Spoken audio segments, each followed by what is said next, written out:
Welcome back. We are playing The Between, Stars and Suns, Season 2, Episode 14.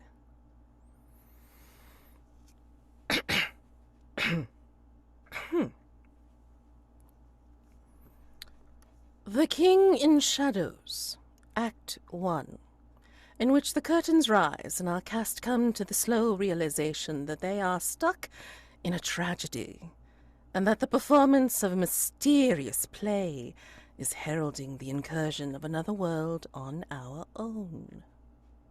A round of applause is heard as the curtains rise. Everyone claps.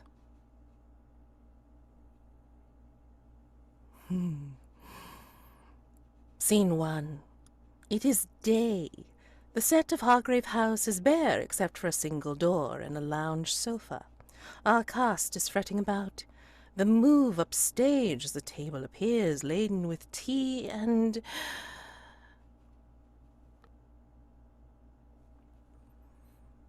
None of you are certain what had just happened. As far as you all know, you went to bed. It was a restless night, and when you awoke this morning, all your actions felt strangely scripted. The feeling persisted throughout the early morning, until you all sat down for tea. Each of you experienced a vivid nightmare in which you stood before a tall figure wreathed in shadows. Describe one horrific, vulnerable, or terrifying experience you had within the dream as you auditioned for a place in the King's royal court. I think for Ernest, as he reaches for the teacup and pauses, remembering the dream as he holds the cup to his lips, he could see himself. You could see his hand. He was, as any other man, standing before the court. And as he goes to bow deeply, theatrically, he can see very clearly that he is not wearing any clothes. And as he comes to terms with this realization, he can see dark, oily, shadowy smoke curling around his naked toes and up his legs, and he remembers awaking with a start. I think for Atticus's audition, he is presented with a book that he must read from. And as he opens it, it's a list of names. And he is forced to recite the names of every individual that has been killed by his family to exemplify their neutrality and their capacity for violence as the court executioner. Liat comes on stage, and she's confused, obviously, for why is she there. And there are voices from the seats from the audience, and they ask her to recite her what's it called? Her sorry, I'm blanking on it. What's it? Not monogram. What is it? Not soliloquy. Monologue? Monologue. Thank you. Yeah, brain dead. Yeah. So they ask if she's ready to recite her monologue, and after a few moments of protesting from her, they don't respond, and she sort of rolls her eyes and, looking around, realizing that there's nowhere to go, she just begins to recite a tragedy by Seneca, and a bit of a monologue from that. And when she's done, she's very proud of herself. She knows that she nailed every line, every nuance, every beat. And there's crickets, actual live crickets that just make their music in the theater. And they start to hop on the stage around her. And she looks around confused. And then finally, the orchestra of crickets is broken up by a single voice from the audience that says, "Next." Dr. John Weiss. Plain suit, a spotlight on him. He starts to speak. Tomorrow and tomorrow and tomorrow creeps in this petty pace from day to day, to the last syllable of recorded time, and all our yesterdays have lighted fools the way to dusty death. Out, out, brief candle. Ah, audience. There is only one member. A young woman. And she just sneers. You call that acting? A mouse could show more emotion than you can. A door could bring more tears. A window could make me laugh. What was that? You, pathetic man. You care not for anything in this world. You care for nothing at all. Why are you even here? For Dr. Weiss, he knows exactly who is speaking. But we'll get to that in a moment. For this is the nightmare, and not the memory. Looking further into the matter, it appears you are not alone. A strange madness plagues London. Rumors describe mass delusions, hysteria, and disorientation among peoples of all classes. 2 individuals, artist Hypatia Quint and theater critic Larkin Creel, were both admitted to Bethlem Royal Hospital recently, following bouts of distress. Prior to his admittance to Bedlam, Larkin published a scathing review of a piece of experimental theater titled The King in Shadows. The review is unforgiving in its criticisms, but it's clear that Larkin felt drawn, perhaps obsessed, to see the play again. However, the production doesn't stay in one place for very long. Part of the play's allure is its sudden appearance at a new venue every few weeks. Those who wish to see must seek it for themselves. The play was last performed in the basement of Ranelagh Chapel in Sloane Square, just a stone's throw from Hargrave's house. If you can find the play, maybe watching it can provide some insight into what's going on. So, there are questions and opportunities. What signs precede a performance of the play, and where will it appear next? This is a complexity too. Discover the location of the new venue. The hunters may watch a performance during any following night phase, while this threat is active. Afterwards, unlock the next question. There is a mask associated with this threat, the mask of dissociation. Given this, day phase now officially begins. You can choose to investigate this threat, enable or enact some vulnerable moves as wanted. You each have at least one condition each. Mother has bloodthirsty. Undeniable has most beloved. Sir Atticus Wellington-Hughes, the legacy has bound to bout with the tattoo gaze and bloodthirsty, and the unseen has vulnerable. So, what do you want to do this morning during this day phase? If you want to do your masks, remaining masks, you totally can, to introduce into day phase, and then vulnerable moves if you so choose. I'll go first. Okay. We open a scene at a dining table. Dr. Weiss is eating presumably dinner. Across from him sits this young woman, and he's just eating. Every so often, he looks from his food up to her eyes, then looks back down at his food. It's a repetitive motion. John,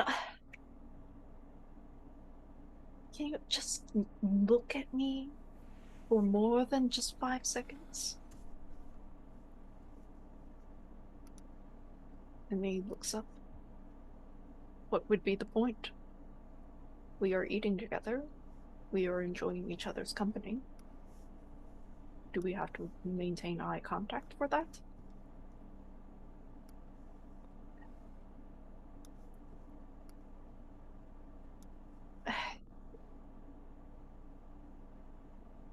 He sighs.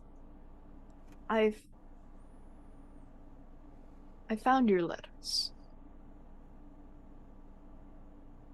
I found the ones that you have not sent out yet.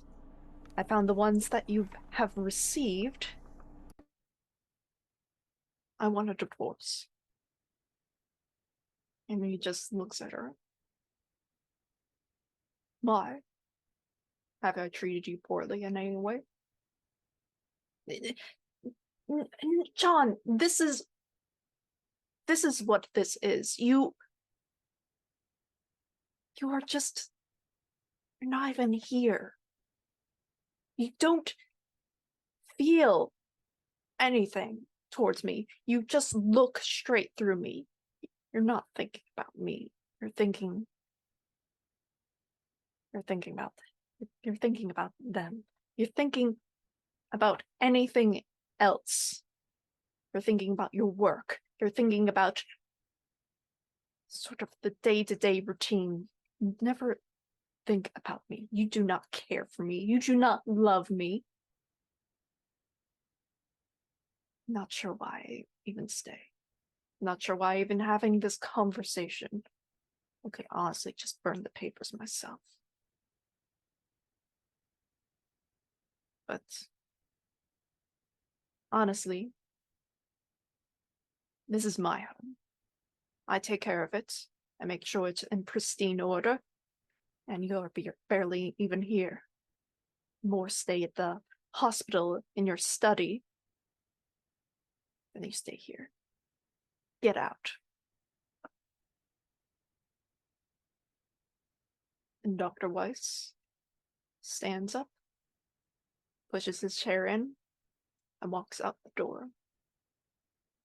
We see a scene further down, him shuffling through the streets of London, clenching his fists. Eventually, he can't take it anymore. He goes to the alleyway to just cry to himself. Because he was vulnerable.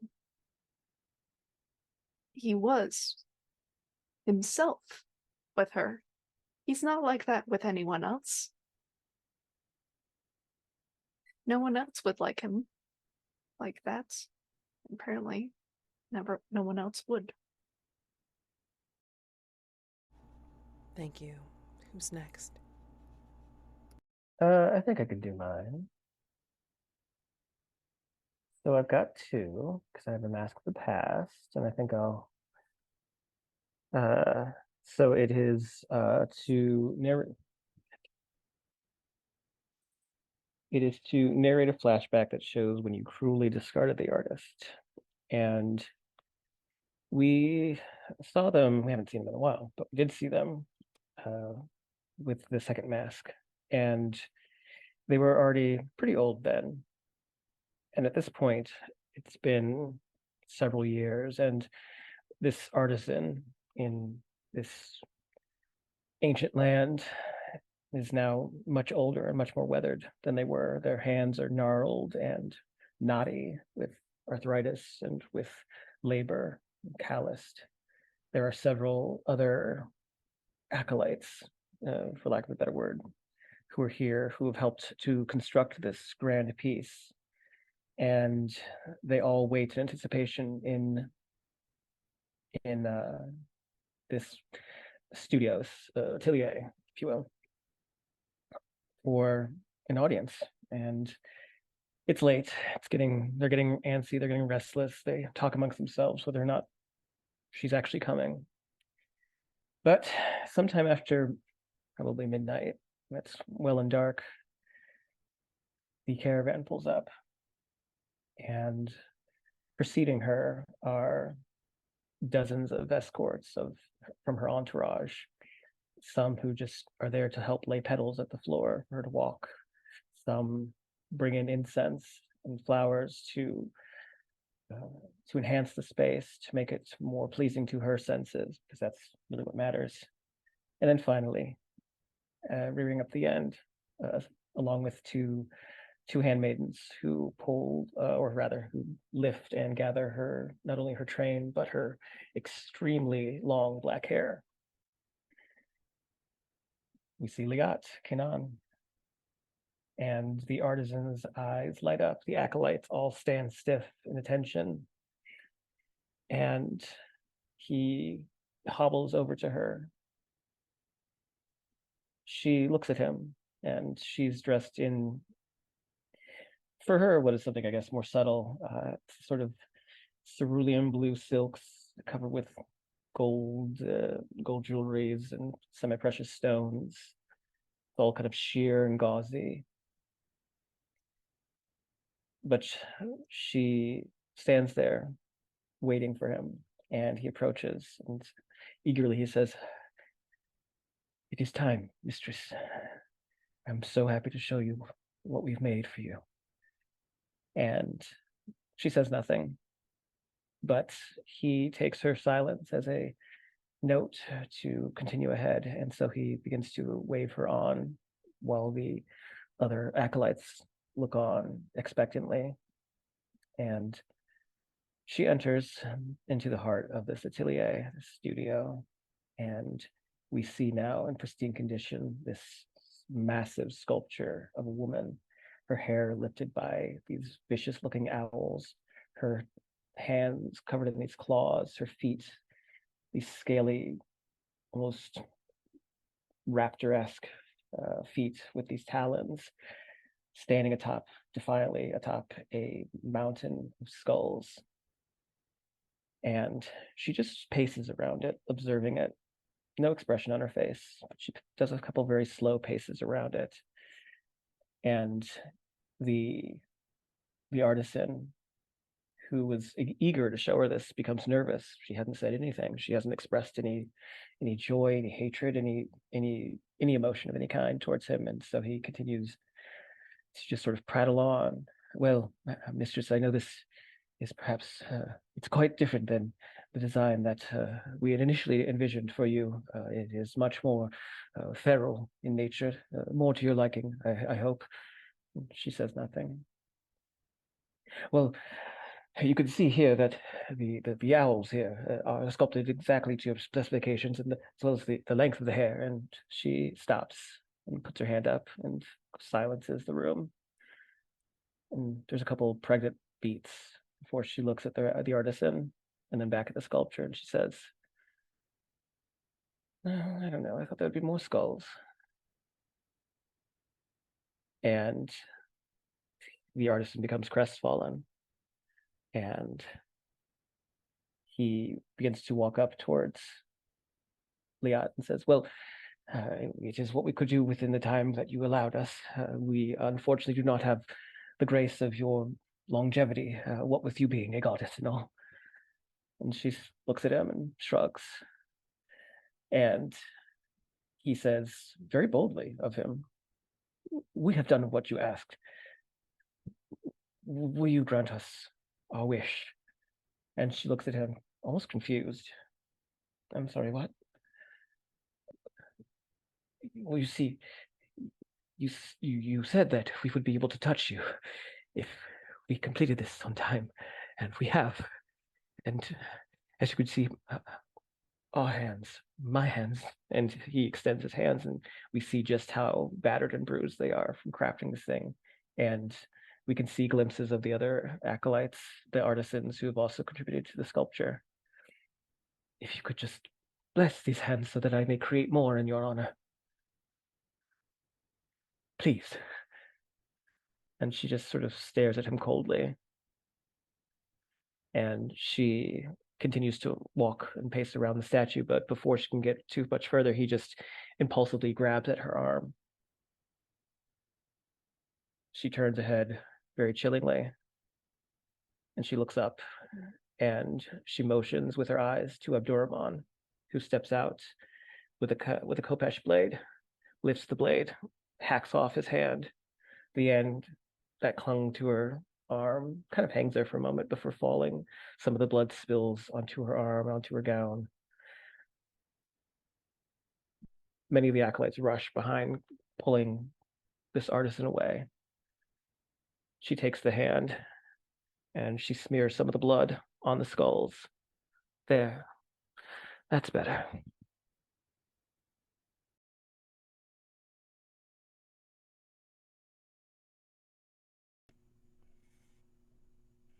I too have two masks, but I think I need to split them up. So I'm going to start with the mask of the past.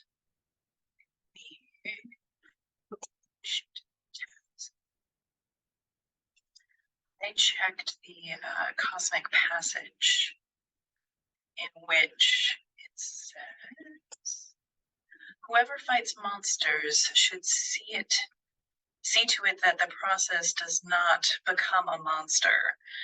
And if you gaze long enough into the abyss will gaze back into you. Narrate a scene in which you look long into the mirror and see something altogether strange staring back. Whatever you describe is a new danger. And we see, or rather, we the audience don't see Ernest standing naked in front of a full mirror. And as he stares at the reflection, the contents only of his room with clothes strewn everywhere, and he kind of sardonically wonders about the wrinkles in his invisible visage, and walks his hands along his collarbone and up his throat, pokes at his face, and we see none of it. We see an empty room as he buries his face in his hands, muscles his hair. And Ernest stands there watching a spot of wallpaper where his eyes ought to be. And as he continues to stare, you can see a tiny black hole opening, as if his pupils were finally becoming visible once more. But instead, it becomes deeper, pushing further into the mirror, or perhaps behind him, as the room itself starts to stretch and slide and sink into the hole as it slowly grows larger and larger. And we see the room start to compress in the distance. And at some point, Ernest realizes that the whole of Artlist House is falling into this hole. In fact, all of London is falling into this hole. The darkness spreads to the edge of his vision, and he completely collapses.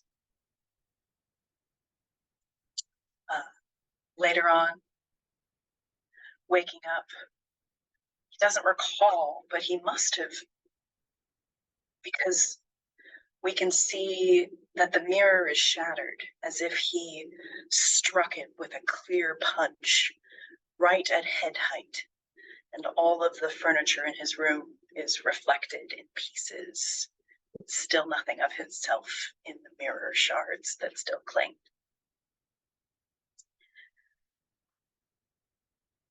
I believe that there is now a danger of sinkholes in reality, so have fun with that, Mats.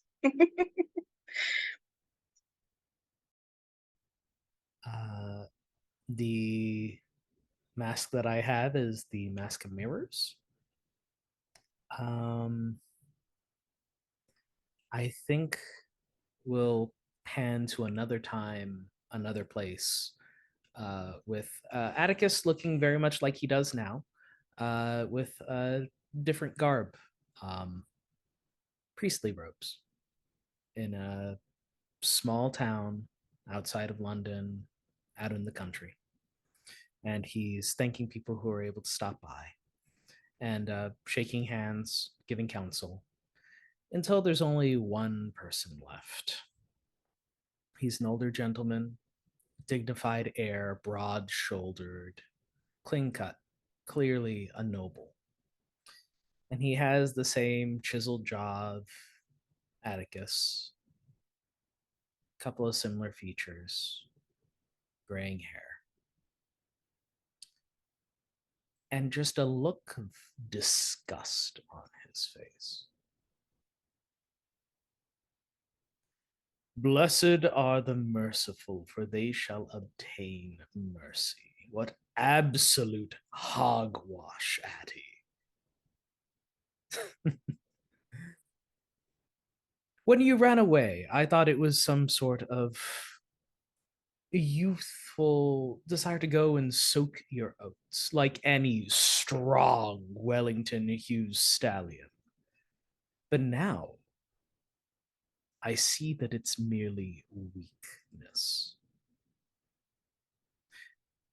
You were to be a legacy. You were to be a new dawn for our family. And now your grandfather is dead, and there is yet still no heir.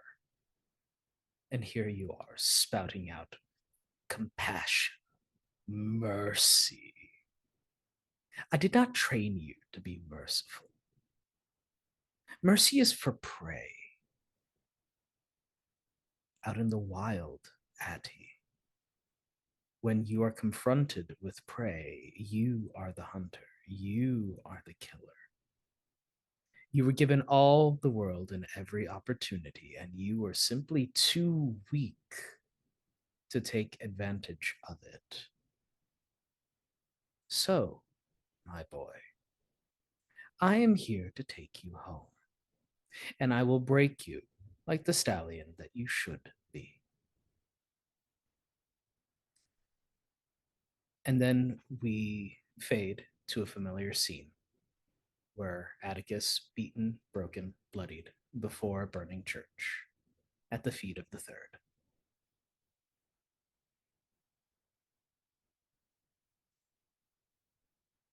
And then we come to the modern day. Atticus taking a drag on a cigarette in the tea room, mulling over whatever nonsense Hargrave House has them facing today, and hoping that they can at least stop a couple more innocents from being killed this time. While technically not a mask, I do have a body part for the child that was initially given to me as joining Hargrave House this late in the game. The eyes. Where I got them, it doesn't really matter. What matters is that I have them in a jar on my shelf in my secret laboratory. They look so lovely in the jar there, floating in fluid. It reminds me the first time I saw them in their proper place. My family didn't expect me to become a doctor. They thought I would be more middle class, more lawyer, an accountant, or what have you. Maybe if I made myself something of myself as like a businessman, I could join the upper echelons. But still, I managed to make friends in all sorts of places. Uh, and sort of as a young child, I remember being over at my dear friend's house, and they were wealthy enough to have this very large tank, this aquarium that had all these little fishes from all sorts of places. They seemed so exotic with their bright greens and yellows and oranges. And like there was this uh thing in the center where it sort of moved with water currents, sort of tentacles. I think they called it a sea anemone. Very beautiful. And I remember looking at the fish when I saw those eyes on the other side of the tank, looking back at me. Beauty in multiple places. Lovely. Did everybody blend their their masks or have any other masks that they needed to do? I have one, but I have to wait. Same. Oh. I'm gonna hold on to my second one. Okay. Alrighty. Okay. So, man, what a beginning. Yeah. So now we can go right into day phase.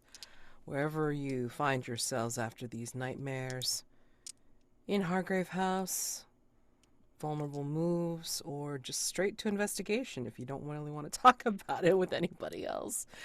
But again, most of you have conditions that you can release with some vulnerable moves, so yeah. Sir Atticus has like the most conditions, so I'm so ready to be vulnerable, guys. Please help. Maybe Weiss, we could have a scene where we work out the bloodthirsty nature that we are both Ooh. sharing at this moment. ooh, yeah. Love it. Yeah. Your Weiss or mine, I guess. I think mine, just because we know the least amount about my character. Okay, cool. And from chat, it looks like that you have questions for me. Couple of questions, but like, why don't you frame that scene, buddy? Go for it. Because we were introduced with a morning spot of tea, very British, but that's not your vice. No, it's coffee, because like I stay up at odd hours and I need substance, and well, this counts as something. It keeps me moving, and as long as I keep moving, I won't get into stagnation. Don't worry about that. But Okay. yes, I think like I have this sort of percolator set up in the kitchen where I'm making coffee. I get a good deal on some beans at like the local market, because I arrive there first before anyone else in the morning, because I'm often coming back from Hargrave House to take a nap before getting up again. And how much sleep am I getting? Who knows? I don't. I don't keep track of that. As long as I can keep moving at a sort of a sustainable rate, I can. This is functional. But like I think as I'm making the coffee, like I think I break a cup, and like it shatters on the ground, and as I'm picking up the pieces, I cut my hands, and I just like licking up like my wounds, literally, as like I think you just walk into this very strange scene. Damn shame for that piece of china. And I think Atticus will lean down. How How are you recovering, chap, regarding the whole bout business? Was very exciting. It's thrilling. Had not idea about the sort of mass pandemonium that could be influenced onto me. Is it your first bout? John, surely you had to defend a family member's honor or had to go toe to toe with other academics over some theory or nonsense. No. It's more the feeling of being in the crowd and moving as one, as we just tore apart a person. That doesn't happen all too often in society, even with the cruelties of London's day-to-day life with the sort of lower classes. You don't see that. And for the body to be standing still upwards even after death, that's an incredible phenomenon. I think Atticus goes and gets a chef's knife and starts prepping breakfast. So, and he cuts down on a large ham hock. Do you want more? Yes, it's the sort of exploratories of science. There's many cutting edges on engineering and chemistry, but the physiological sciences, it's an underrated field, and I'm so excited for it. Regardless, and he'll cut another slice of ham and place it into the pan, of cost. Yes, it costs, like that is true. I need to temper myself. I have to sort of walk the fine line between enthusiasm and practicality. When Atticus looks at you, there's an almost feral look at the edge of his eyes. But do you? Why not just cut swaths through the rest of London to your own benefit? Who would stop you? At Hargrave's, with Hargrave at your backing, with the other hunters. If you so desired such a thing, you could do so. So why not indulge? Would a Hargrave house even allow me that? I don't think so. I look at you.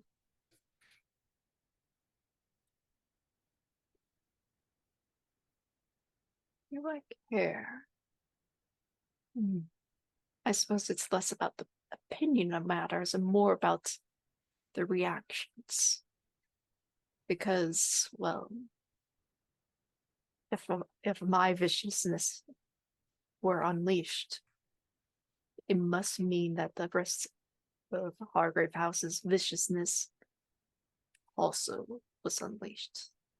But unleashed where? Onto the innocents of London? Or onto me?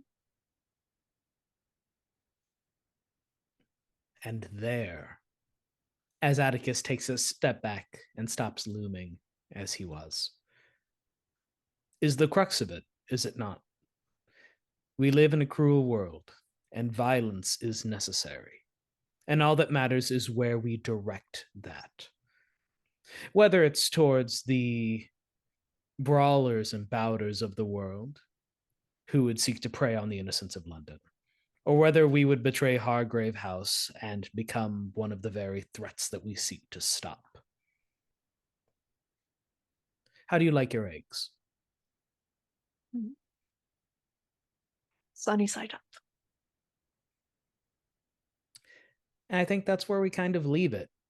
This interplay between the bloodthirsty who's to stop us and the mundanity of we just need breakfast. I imagine bloodthirsty goes away. Does it go away for you too, Sir Atticus? Yeah. It's grounding as I make breakfast and a small spot of tea from the small teak box that I have set aside. Since it is my vice, do you want to ask me a question? Gosh, do I? Sorry. What do you do it for, John? As he mops up some of these sunny side up eggs with bread that he's toasted. Like, what's the point of it all, John? You just do science and Hargrave House gives you a budget? Like, why bother with all this nonsense?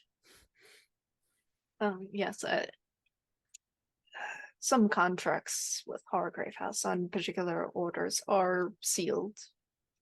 Don't want, because many people who joined have various secrets and whatnot, and rather not even amongst, I would say, less than the standard members of society.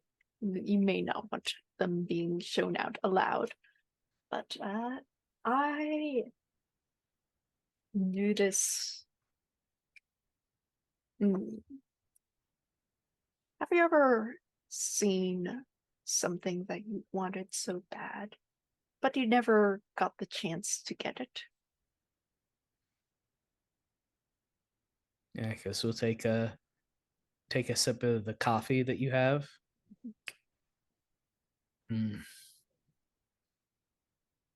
Materially, no. But otherwise, yes. I don't think that really applies to anything. I think with enough work, with enough logic, with enough reason, enough science, you can make anything you want to happen. Free will is an illusion, honestly speaking. And obviously entitlement is something that you're quite comfortable with. I know what it takes to manipulate me. I've worked very hard in making sure that that is not known by others. So when I ask you why you do this, you don't wish to tell. Oh, I still haven't answered that question, though. Have No. I do this because I lost someone dear to me, and I aim to get them back. Atticus considers this for a moment, reflects upon the fact that he previously knew a were-porcupine, a spellcaster who had, I think, just like a literal monster bound inside of them. The child of Titania, and is currently rooming with an immortal and an invisible person. Yes, that tracks.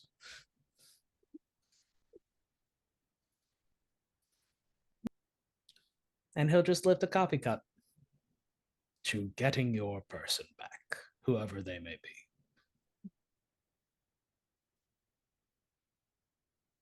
be. We'll end that scene there. Okay. Any other vulnerable moves? Yes, but I want to let someone else like take the stage for a bit. I think that Ernest doesn't necessarily need a vulnerable move, but I have a scene of, or like a visual of Ernest just sitting at the breakfast table waiting for the continuing instructions, feeling very uncomfortable with the like directions and scripted nature of this new threat. His hackles have been raised all morning, and after waking from that dream, I think he put on a Noah mask in the shape of like an osprey, like with a curved beak, and is reading the paper and then just flipping through the pages, reading again the review from, I mean, I know Larkin well. He's reviewed some of my works back in the day, and it wasn't always complimentary, but this is truly unhinged. So I think that there is just him sitting quietly at the breakfast table, reading this again and again, trying to pick apart the nuances. Also understanding that Liat has been mildly amused by my invisibility. I think Ernest is consciously making the decision to wear only pieces of clothing. So the mask itself has like a part that I could snap on underneath the beak, but is currently open. So you can see straight through to the back of my head as I sip from the teacup, and not wearing gloves. So the paper is turning. You can see the just stumps of my shirt invisibly moving the paper about the room. It's very Bewitched type graphics in my head. That makes me happy. I think that there will be some investigating this morning, and I'm going to be looking into the King in the Shadows.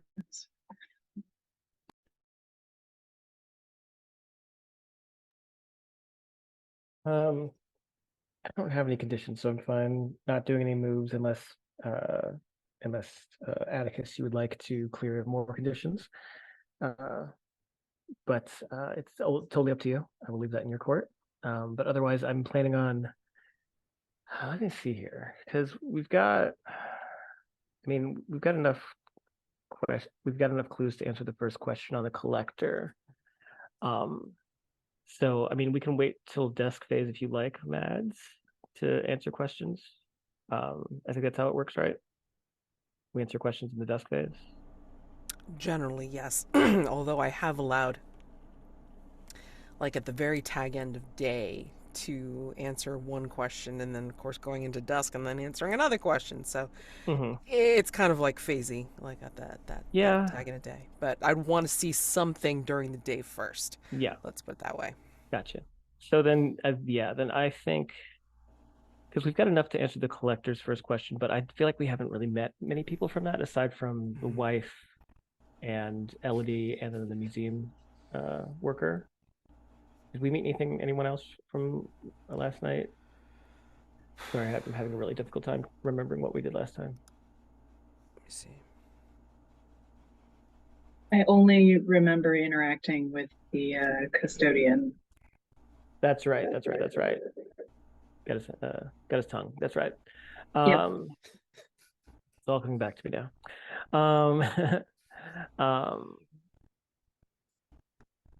Okay, so yeah. Then I will. I'm gonna go try and arrange a meeting, maybe some tea or something, with Verdana's ex-wife or current wife. I wouldn't mind having a vulnerable scene with Liat. Maybe there are some people who are involved with Bout Club that were dedicants of yours that are suffering the after effects of losing that power. If you want to use your vice. Yeah, sure. I'm also fine smoking if you want. That might be fun too. Why not? Yeah, let's toke up. Let's light her up. All right. So we pick up after breakfast, and is it just one of the rare civil moments between Atticus and Liat where they're sharing the same vice? Maybe you have like a gold inlaid hookah or something. Yeah, maybe you actually come down to the salon. Like you hear some commotion coming from the salon, and you see that that there's some smoke billowing out from behind the curtains that lead inside, and you can hear Liat sort of not really, excitedly laughing, but sort of just, kind of passing amusement as some other folks seem to be laughing. And I think that as you come closer to the salon and you see that there is actually like this like massive antique hookah.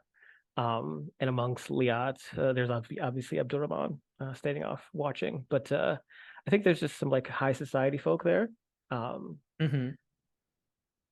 but I think they're all sort of gathered in there, and they're all followers of hers. But I think there's maybe like, because they're a bit more they're of a bit more actually, I think it'd be more interesting. They're actually not high society. I think they are lower level, like working class folk, but because she's amused by them, they are here being able to partake in the sort of luxury of Hargrave House and of her presence. And so she also finds their conversation more entertaining than like, some stuffy old codger, talking about stocks and, Okay. trading.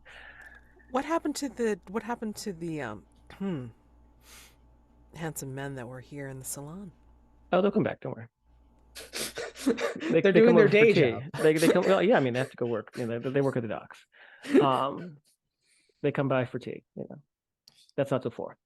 So I think Atticus brazenly invites himself in. He hears like the blue collars going back and forth, and he just wants to be around another group of people that aren't Bout Club, that aren't, oh darn, what was it, the Peacock Society, those super fancy, like, oh, we'll talk about magic and we'll do a little spell or two. Like these are people who have to fight and live in Victorian London, and I think Atticus is more interested in listening to them, hearing their problems.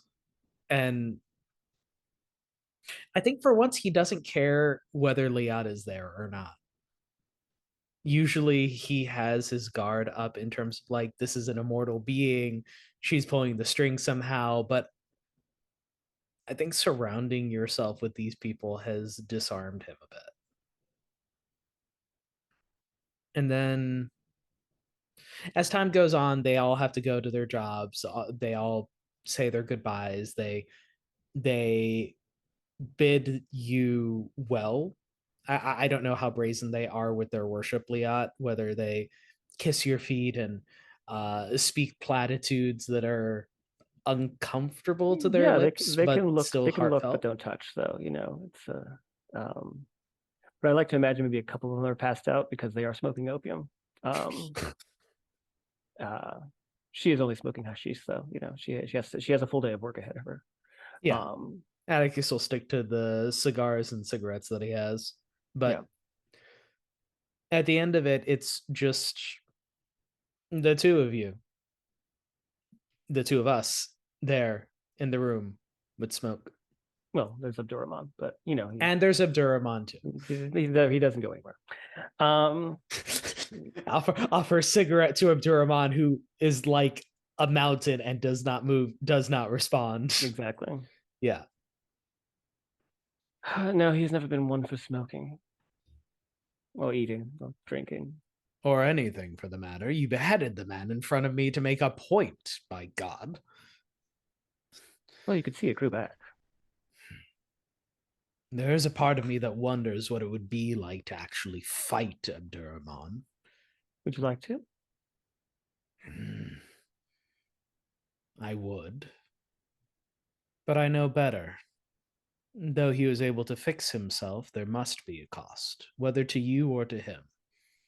And, despite my misgivings, you have done well for London and Hargrave House. I haven't I? Rather gratifying, really. To do good, for once. Perhaps, or to do something other than what I have been doing. Let me show you something. Abdurrahman. And she waves him over, and he steps over one of the passed out acolytes, who's sort of in this like opium-induced haze.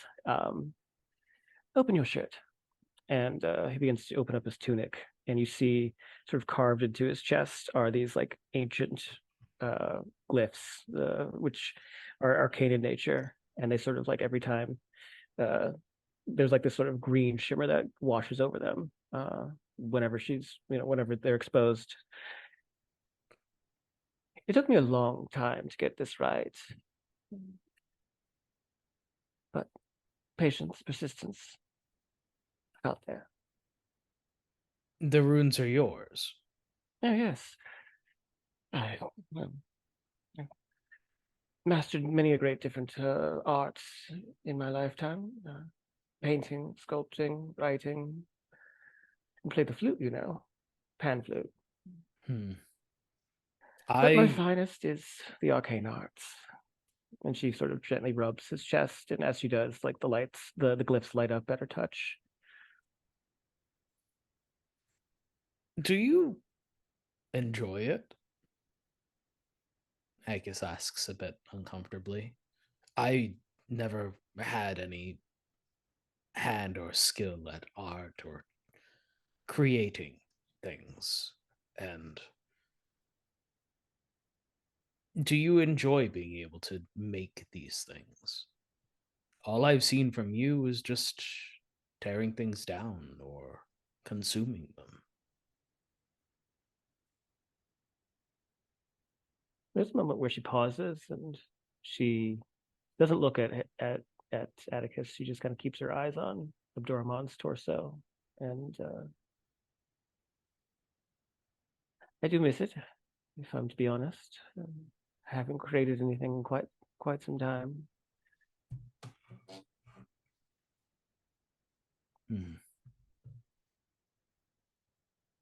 Well, that's not entirely true. And she turns with a smile and she says, "Well, I did cause quite a scene with what was his name? Georgie. Georgie. Yes, that's the one. His little fledgling, little spawn. That was quite interesting.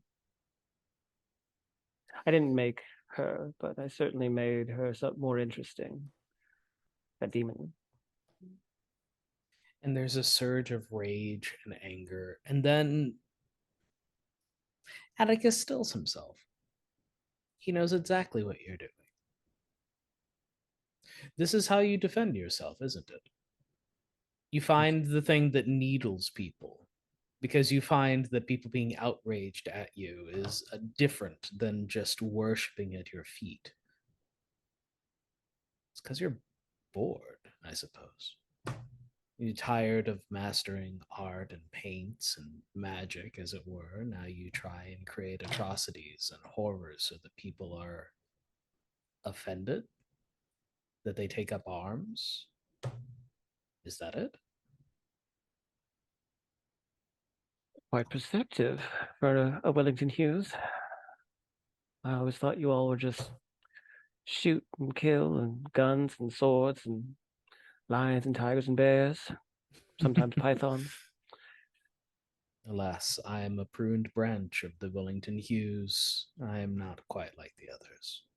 How pruned are you? I mean, your sister has been here after all, hasn't she? Are you both outcasts, fallen from the tree? Yes, our punishments were different, but the end result is the same. Punishment? Now there's a word.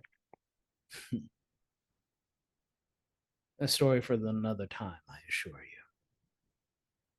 My dear, you don't have much time. I mean, comparatively.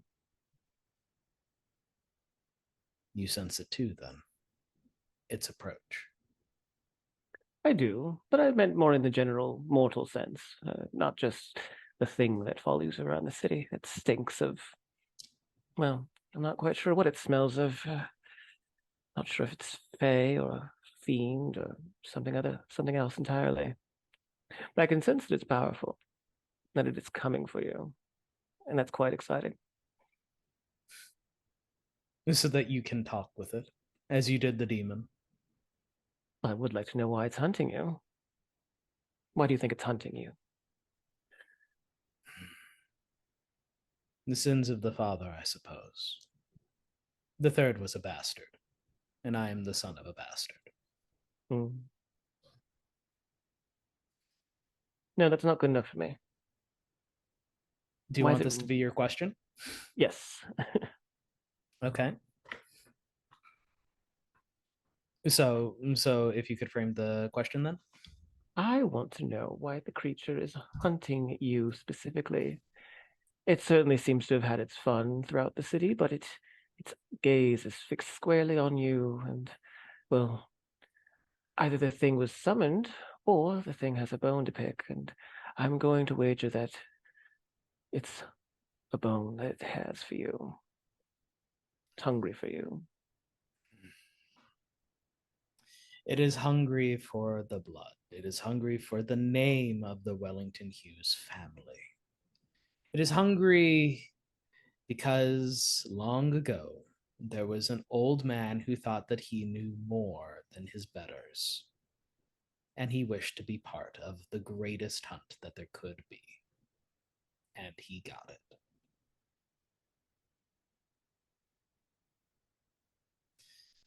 I'm sorry, Miss Kanaan. I fear that the conversation has soured the tobacco. Thank you for your Well, I have hashish, I have opium, I have cannabis. Would either of those put you at ease? I believe that fresh air, perhaps around Shoreditch, would help me more. Very well, then. It was a lovely chat this morning. I must say it's remarkable how civil you managed to remain. Perhaps I'm learning from your example. Oh, I should only hope.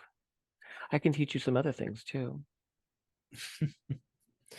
I'm sure, but there are deficiencies that have been inflicted upon me.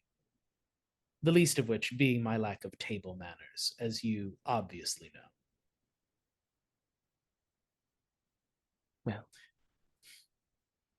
then I will let you be. I will let you have your day, and, well, if you would like a lesson in table manners or other pieces of furniture, why, you have but to ask.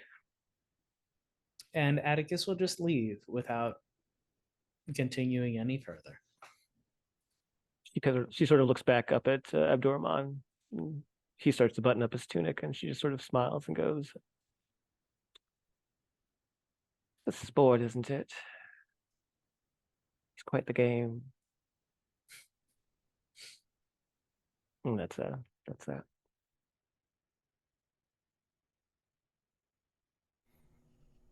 Okay. So as far as I can tell, Ernest is going to go look into the King of Shadows. Liat is going to go find and try to take tea with Amrita Prakash. And Atticus is going to Shoreditch, I guess, to get more signs of Patrick. Yep. And then Dr. Weiss, where are you going? I'm going to Bedlam. Wait, oh, I was hoping that you would come to Bethlehem Royal Hospital with me, but okay, Bedlam's cool. Oh, that's where you're going? Okay. I must have misheard. I thought you were going someplace else. I wasn't quite sure. The King of the Shadows, the critic, and then also an artist were taken there, admitted to Bethlehem. Mm-hmm. Bedlam. Bedlam. Oh, I can't. Okay, my brain. Okay. No. Yes. We're just both confused. We're heading towards the same place, but we're calling them two different names. Correct. Yes. But Okay. now we're all on the same page. We're all on the same page. Yeah, Bedlam was a nickname for Bethlem. Yeah. Mm-hmm. Might even pass Mr. Figg's cell again. Who knows?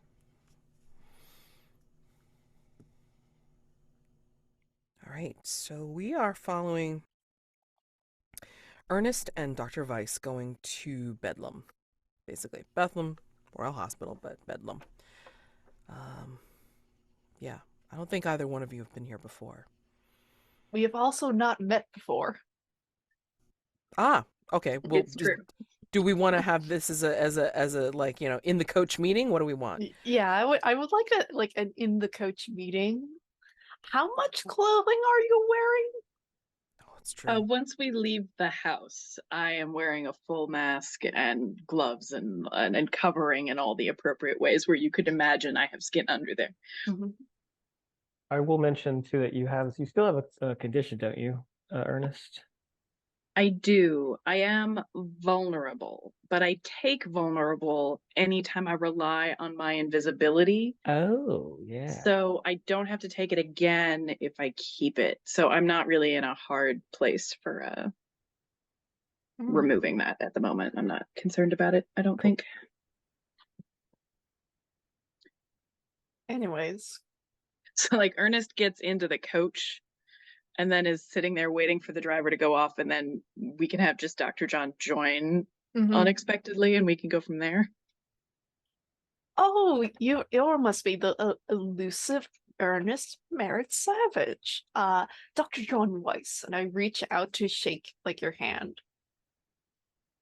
Ernest does, you can't see the puzzled face behind the mask, but does like a odd half dead fish shake, like does not embrace your hand entirely. Yes, I've read about your file. This seems to be sort of a case of more elusiveness related to possible agoraphobic tendencies, as well as sort of a variety of probably social phobias. But that's neither here nor there. It's a pleasure to meet you. I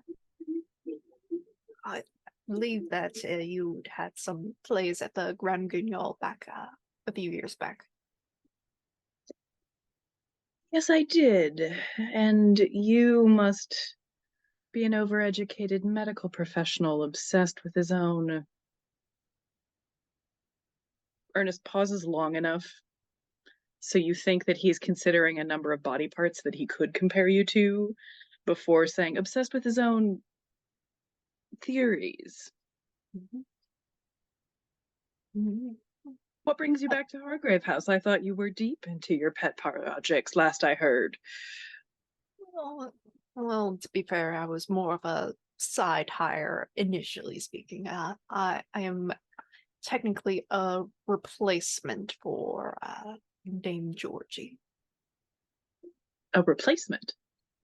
Yes. I presumed he's dead because typically we had this arrangement in which he would send me every so often a letter just saying like if like he doesn't answer the door, presume that he's dead, take up your role at Hargrave House, and just it's a whole contract thing. Technically speaking, before joining Hargrave House, I was his personal doctor, but that's neither here nor there.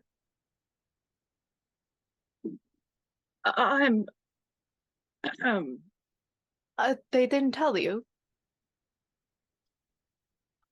I actually am not quite sure what is happening. I am going to Bethlem to see a dear, hopefully not dead, acquaintance of mine who is been struck with whatever I experienced this morning, which frankly I don't really appreciate absent directors giving me. No, we'll put a pin in this. The mass hallucination event. Okay. I'm actually going there as well for the same reason, but less about acquaintance, more or less testing, probably trying to draw some blood from the sort of patients. Because that makes good sense. Dame Georgie liked to do that too, actually. You see the similarities. Well, I would say that his prolificities were less scientifically minded and more an obsession or just for plain cruelty's sake. He was not a pleasant man. But I won't deny that I found much of his whole persona to be irritating, but I did not certainly wish him to be, I guess, any more dead. Fine. Yes. Well, let us investigate. Driver, and then I just kind of like hit the. So I'm going to say by now that you've reached Bedlam. I think it has a reputation, but even more so now, maybe. I think, Dr. Weiss, you might have heard about, maybe from other colleagues or such and so forth that maybe, it's quite the noisy place in daytime and possibly even at night. But for whatever reason, it doesn't seem like anybody's screaming or talking or even around at this point. I think Ernest would clear his throat. Excuse me. Anyone? This is rather odd. Well, Very. to be fair, you could just say that you're with me and we could just skirt on by into places. There's no need to get wrapped up in the specifics. As long as we don't take people out of here, we typically have free reign of the place. After you, Mhm. Doctor. Dr. Weiss just goes down like a corridor and starts wandering the place. He doesn't know exactly where the patients are at least the ones we're specifically looking for, but he does know like a way around the hospital. Yes.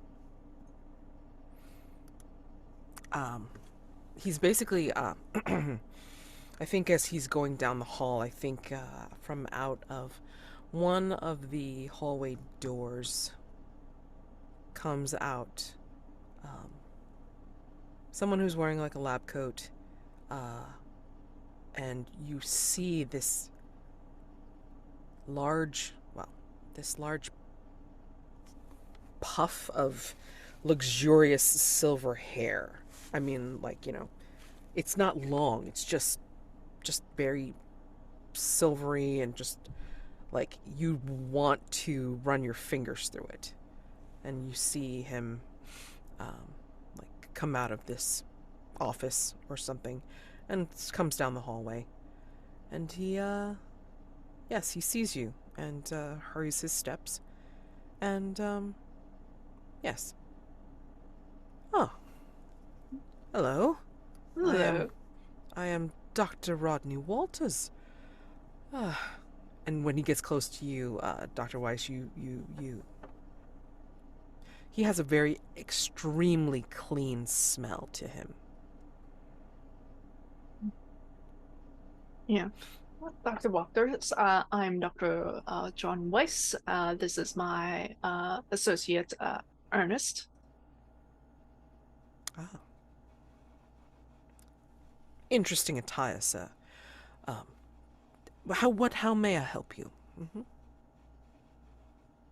Mm-hmm. Forgive the affectation. You see, I'm an actor and director. I came to pay my respects. Larkin and I are very close, and I could not be more distressed to hear of his distress, and I just came here to stand by the bedside and help him weather it. Oh. Well, I guess the papers got something right, but interestingly, they didn't get put something else in there. Interesting. Well, let me reassure you that though they may be quite mad, I suspect there's some method in it. However, his current condition, its unique deformity, it's unheard of. There seems to be a mentally induced physical transformation. And he turns to you, Dr. Weiss. Quite fascinating. Oh, really? I have not heard of anything like that before. I would love to get my hands on some more data, if you will. I'm more physiological and anatomical sciences rather than purely psychological, but I've read a textbook or two about the matter. But you'll be quite interested in his condition physically. with his physiognomy just being so altered. And you, sir, Ernest, I believe, yes, he might, I don't know, come out of himself, like having seen you. I mean, being close friends and all.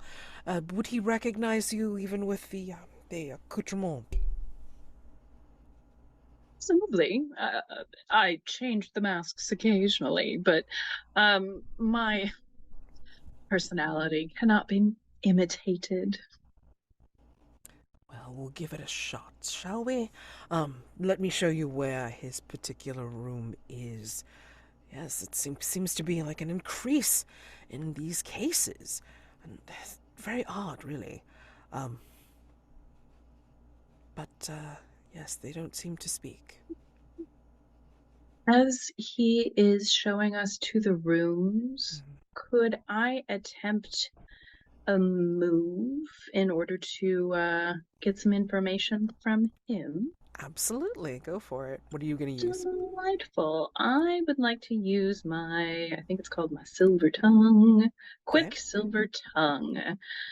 I have a tongue that can constrict the human heart with a sigh of a poetic phrase. When I whisper my desires to a side character, I roll with presence and give directions like an artist would a muse. Okay. On a 7 to 9, I get to pick 2 from the list. On a 10 plus, I pick 3. Okay. So what are you whispering to this particular doctor? I think I just lean over his shoulder and I say, it really would make your job so much easier if you consulted with this specialist. This Dr. John Weiss does really seem very knowledgeable. You should tell us everything you can so we can help you solve this. Okay. Go ahead and roll. Presence. Ooh, what is my presence? A +2, so that is a 9, 10, 11. Okay. Let's get a roll from Dr. Weiss if you want to do anything in this at this moment, like while you're heading over to whatever, or do you want to wait until you meet Mr. Creel? I do think that Ernest move must resolve first because I do want to talk to the other doctor about like this sort of thing. So Oh, okay. No problem. Alrighty, so yeah, you 10 plus, pick 3. Tell us what you're using. They will follow my directions promptly. Mm-hmm. They will follow my actions accurately. And there will be no repercussions that will come of this.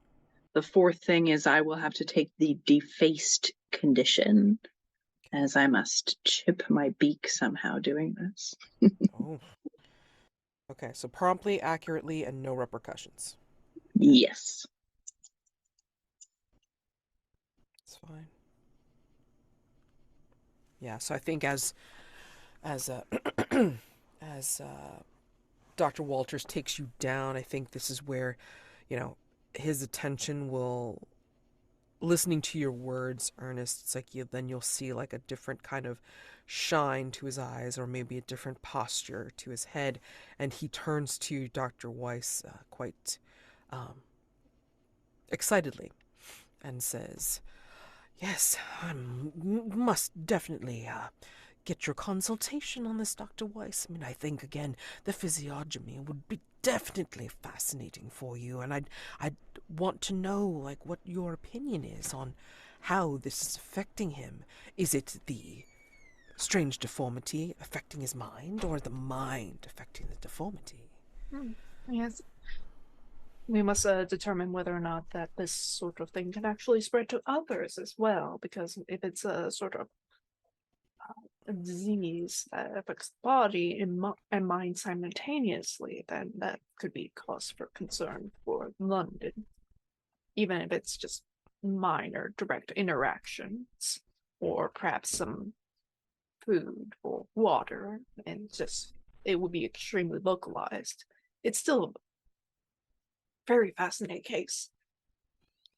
And Well, the mass delusions have been increasing. So, would love to understand the source.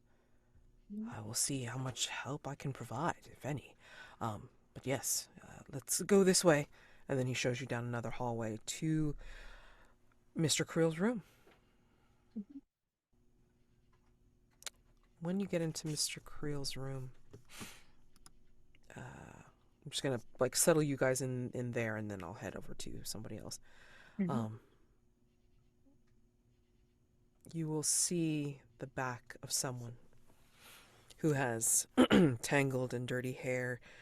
They're sitting on a floor, and it isn't until he turns to you with a strangely lopsided face that you see the shock of white hair that's right in the front. And, yeah, besides the straitjacket, the most remarked upon thing, of course, is his half and half sock and buskin facial deformity. His face literally looks like the theater masks. And he greets you all with a very, again, lopsided grin, the smile and the sadness, and says, "Have you decided to join me in the shadows?" And we shall go over to Liat. Liat, you were planning on heading over to the house, No, I was a neutral spot. I mean, neutral, yeah, neutral as in, like a cafe, but everyone is, a follower of mine. But yeah. I think, yeah, you know what? Let's have you settle down in a cafe.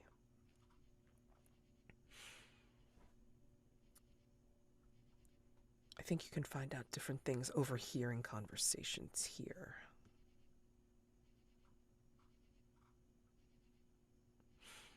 Perhaps there is a cafe near Mr. Vardana's residence. And, yes, you can see the world go by here.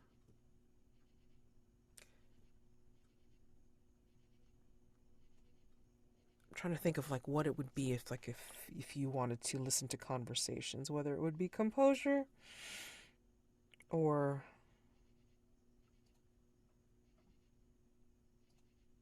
Is that what you're doing, or are you going to observe rather than, like...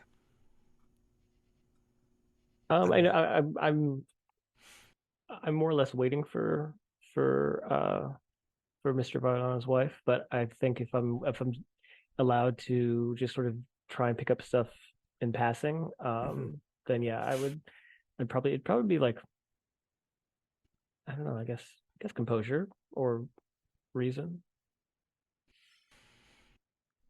Do you have points in any of them?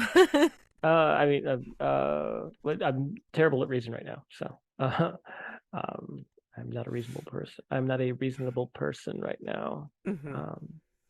But if you wanted to somehow finagle it into presence, I wouldn't say no. I'm trying to remember if it was mentioned, but let me just give you this one. I'm going to say that when you were at the house initially and you were looking around and found some of those fun accoutrements in Mr. Vardana's room, I think you also saw like some kind of symbol, logo, crest, something or other. And I think you see this particular symbol again here in this cafe as you wait. You see a couple of people here that are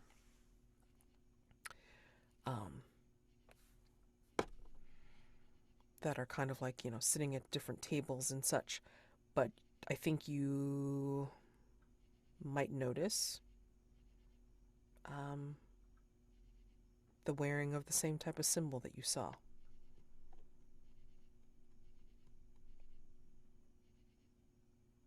Go ahead and roll me some composure Okay. to see if you can kind of pick up on something around here.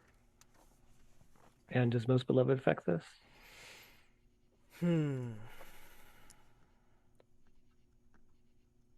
Yeah. So unless you have something to cancel out the disadvantage, it's like, yeah, then yes, please roll with disadvantage.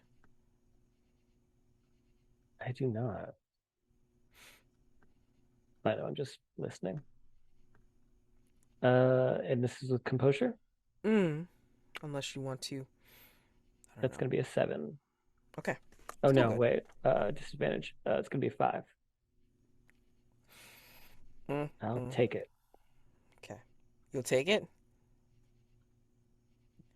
Maybe. Tell me what the complication is.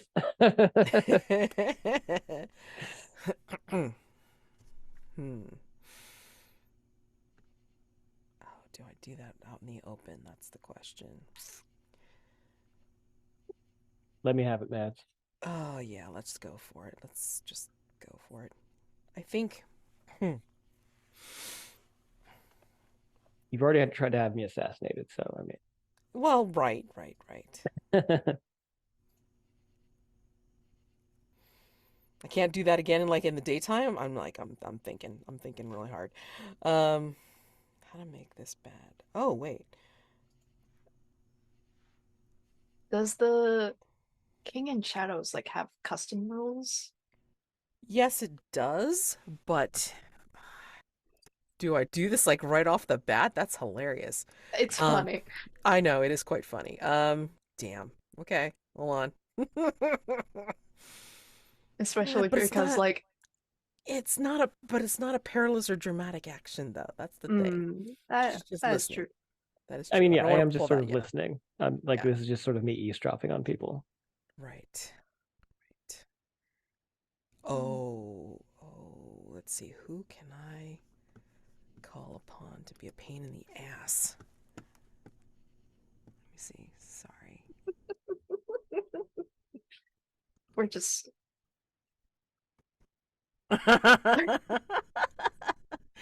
Oh, okay. I think as you're trying to listen in on conversations and such, I think, and mind you, this is still daytime, and you are in a cafe that, maybe not really the best lit, but yet it's still bustling because it's, in this busy district, and it's dark wood, but just kind of comfy and cozy. When as you're sitting there, you have all of a sudden a bright light shine right down straight upon you.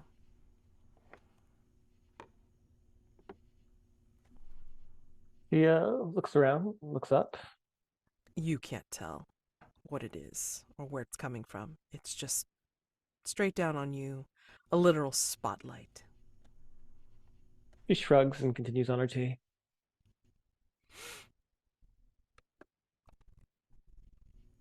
As that happens, though, I think you will hear screams coming from behind you as someone, you hear that shing of metal as someone has cut off, or I should say, stabbed through Abdurrahman's chest from behind. And there is a large saber sword, poking out of his chest. Does he kind of just sit there, or does he dissolve at the I mean, if your complication is that he dies, is that the complication, or? Yeah, kind of starts to dissolve. It's like you will no longer have Abdurrahman's help for this particular scene. As this as this special blade runs through him.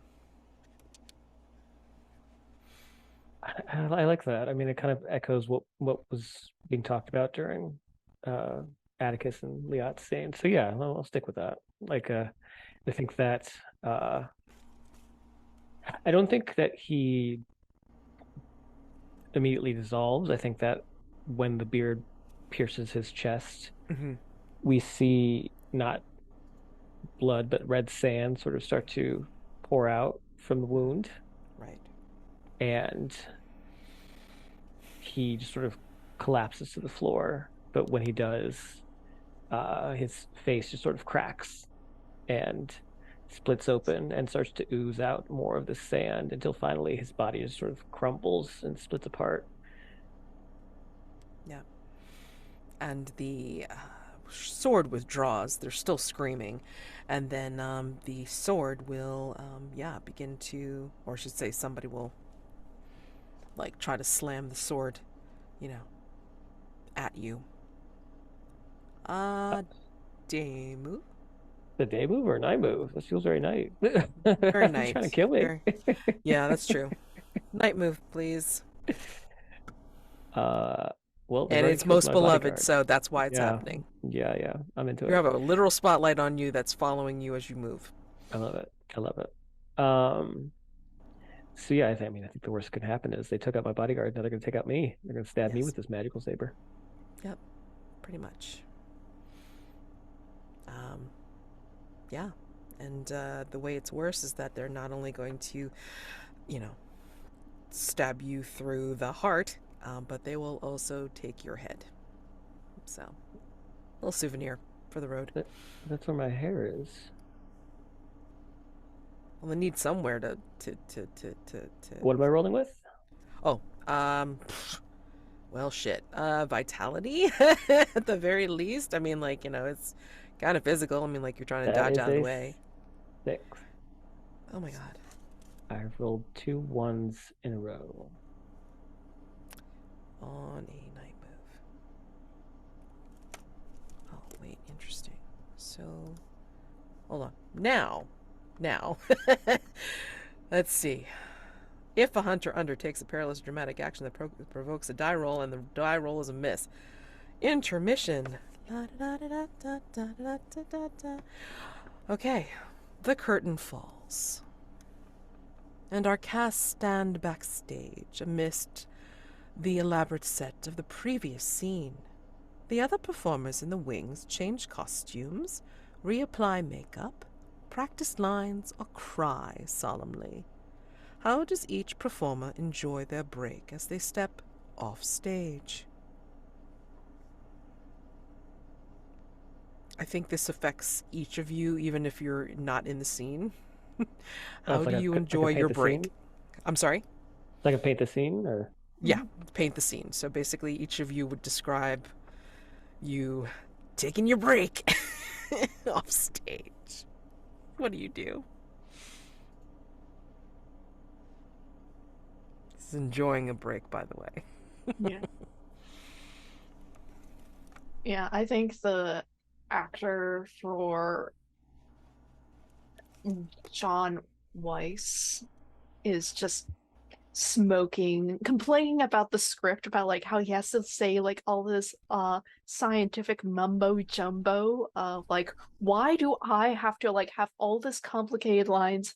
I've just been introduced to this play. Literally every other word I say is either not a real word or it's some sort of complicated side effect or what have you that's just going to go over the audience's heads. I don't know why I got this part. Honestly, I should have gotten a role for Sir Atticus, really. I think the actor playing Ernest is just rolling their eyes and has a cloth and is just wiping. Yeah, but at least you don't have all this goddamn body makeup. I swear I'm suffocating under all of this. The actress playing Liat sort of gets up and she storms off set. And when she does, there is another actor, plays Abdurrahman. He's got his head in his arms, in his hands, And he's just like, I'm sorry, Mom, I'm sorry. And she just sort of pushes him aside. Next time, don't get your bloody sand on me. And she just sort of storms off. And you see these. She slams the door on a dressing room, and there's a little star that says Liat Kanaan. I think the actor playing Atticus steps off stage, sits down in like a folding chair, and then just starts lifting weights and just eating some of the food that's been laid off to the side. Just, I like the role. It's a very good, strong role, and I think that like I could do a lot with it. But the regimen is really rough. I had to gain 50 pounds of muscle for this. I was like an engineer before, but this is like a whole thing. I mean, when I got the read, I had to talk to my agent. I thought this was supposed to be like a Scarlet Pimpernel, a Zorro sort of thing, not this like the man made damn breakfast, for goodness sake. Well, at least it pays good. Love it. Okay, so you may now return to the regular scene with the outcome as if you had rolled the 7 to 9. What do you think happens? I think the actress who plays Liat finally comes back after some cajoling from the director, who's a shorter woman with curly dark hair and glasses, and she's very sweet and she's very patient. But Liat is obviously she has a temperament, or the actress rather has a temperament. But the director is obviously able to calm her down and get her back on stage. And so she does. She puts out the cigarette she was smoking, just stomping it with her heel, and she takes a deep breath before stepping back out. She hits her mark on the stage, and I think that Abdurrahman, the actor, gets back into the position and sort of crumples back into sand, and the other actor who has the sword now gets back into position and starts to swing at her, but she, in the sort of Matrix style, just sort of throws her hand up, catches the blade, and then pushes it back against the wielder, and pushing the butt of the handle into the wielder's chest and pushing him against the bar of the cafe. What do you do in this instance with this person? Well, if I can, I would like to disarm him, take the blade, and then put it to his throat and interrogate him. Sure. Absolutely. What do you ask? Oh, see, this is quite a specimen of blade. Unfortunately, your form is poor, sloppy. The reed was, well, I could see it from a mile away. That said, you did take up my man there, and I will be taking you out, but I can let you go peacefully, quick, or I can make it very, very painful, very long. So, tell me, why, and who are you? Strangely enough, like when you actually look at him, you see that he's dressed like any other Londoner. It would be nondescript except for this blade that he happens to have. And he looks into your eyes as you hold ready with taking him out, and just, like kind of leans deeper into your gaze, like holds your eyes with his, and says, "It must continue. None may escape death." And he'll smile a little, and where he was kind of clasping your hands to try and just keep you from running through, now he spreads his hands as if he's welcoming what you want to do next. Invitation accepted. And she jams the blade through his throat. Yeah. I think the camera pans away, but then, like, you know, we see the splurt of blood on your face. Yep. The spotlight is still on you, by the way. I should hope so. Yes. Shining down from who the hell knows where. Atticus, Is you that a are condition, by the way, or Oh, yes. I guess it's part of the load, right? Yeah, hold on a second. What about like one woman show? Yeah, go for it. For right now. Yep. And then, Atticus, you're in Shoreditch. Yep. Where exactly are you going here? Like, La Hortensia is no longer at the house, Nope. and they've closed it up. They've literally shut it down. I think at this point, I'm just doing the best I can to knock on doors and ask people, have you seen Patrick? You all know what Patrick looks like. You live in this neighborhood. Have you seen your local weirdo being an animal? Can you point me in his direction? Can you tell me the story of this place? I'm just trying to get him back to his mom, man. In a more Sir Atticus Wellington-Hughes sort of fashion, but you know what I mean. Yes, he is putting up lost pet flyers for La Hortensia's missing son. Probably poorly drawn.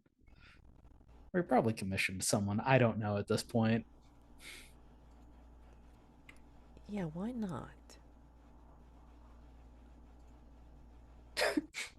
Why not? This is happening at the same time, mind you. Okay. So, I think you will see as you're knocking on doors and, like, kind of going to the nearby cafes or pubs that are open at this hour. I think you will see a stately man, like, from behind. You'll see a stately man wearing, like, a long coat. Not a lab coat, but kind of like that same length. Okay. And you see a head of luxurious silver hair. In Shoreditch. In Shoreditch. Does this guy know what He's- neighborhood he stepped into? He's waving, he's speaking at the bar with someone, and he seems to be, like, kind of animatedly talking. He's got a pipe with a Flying Dutchman motif with it. And he's speaking to a couple of people, actually, and you overhear him saying, yes, Bedlam's just a mere stepping stone to a greater position in the world of academia. I mean, it's just temporary, you know. But I'm fascinated by this case of the Figs. I mean, like, you know, as he starts to say that sentence, it's like his voice lowers, but you catch the name Figs. Atticus makes a beeline for this guy. He asks the bartender for an extra beer. Mm-hmm. Just marches towards him. Yes. Oh. And then, like, you know, you overhear him talk about, like, you know, the Figs and saying how would love to have the complete set under my care. And honestly, I mean, like, Titus Figg is not very cooperative, and then there's La Hortensia, who's just being quite silent, but will just keep saying, I'm sorry. That's the mark of a regretful character and personality. She might be far gone. I'm not sure. It'll be a bit hard for you to get the full set, given that Obert is dead. I think Atticus will slam the beer down a little bit more forceful than necessary to get the guy's attention. I wasn't aware that the elder son had been taken out. And you are? A concerned citizen. And you, however, are the expert, yes? Yes, I am Dr. Rodney Walters. I am a physician. Ah, many doctors that I'm coming across in recent days, I see. And your specialty is? I'm study of the human mind, spirit. I work at Bethlem. I work with the patients there. Very difficult work. Yet here you are, out in the field. Very courageous of you, especially here in Shoreditch. Mr. Figg has been mostly non-responsive. He just sings his little song when you ask him anything.